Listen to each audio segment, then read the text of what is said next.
कछला से पीलीभीत तक गूंज रहे थे देवाधिदेव महादेव के जयकारे। नजर आ रहा था शिव भक्तों का सैलाब। कांवड़ यात्रा के दौरान महादेव की भक्ति में लीन नजर आए नर नारी और बच्चे। सावन माह की कांवड़ यात्रा के तीसरे चरण के लिए भगवान महादेव का जलाभिषेक करने के लिए लाखों शिव भक्त कछला स्थित मां भागीरथी के तट पर गंगाजल लाने के लिए पहुंचे। शिव भक्तों ने पवित्र गंगा नदी में आस्था की डुबकी लगाई और महादेव के अभिषेक को जल भरा और कारवा में शामिल हो गए, जिसके चलते कछला से पीलीभीत तक सिर्फ और सिर्फ कांवड़ उठाए शिव भक्तों का सैलाब ही नजर आ रहा था।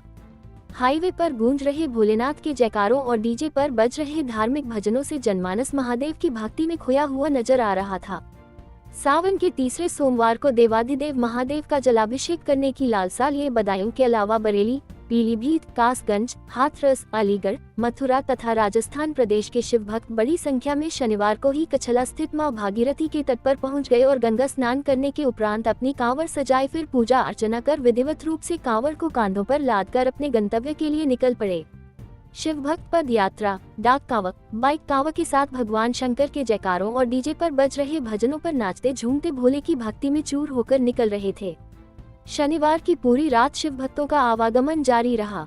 रविवार को कांवड़ यात्रा ने विराट रूप ले लिया, जिससे कछला से बरेली, पीलीभीत तक और कासगंज से मथुरा, अलीगढ़ तथा हाथरस तक शिव भक्तों का सैलाब ही सैलाब नजर आ रहा था। चारों दिशाओं में देवाधिदेव महादेव के जयकारे गुंजायमान हो रहे थे, जिससे जनमानस सब कुछ भूलकर महादेव की भक्ति में लीन नजर आ रहा था।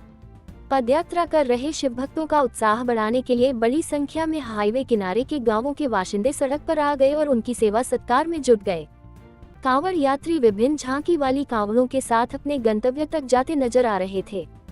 कांवड़ यात्रियों के साथ चल रहे डीजे हाईवे पर कई स्थानों पर एकत्र हो गए और फिर संचालकों में होड़ मच गई कि सबसे अच्छा डीजे किसका है।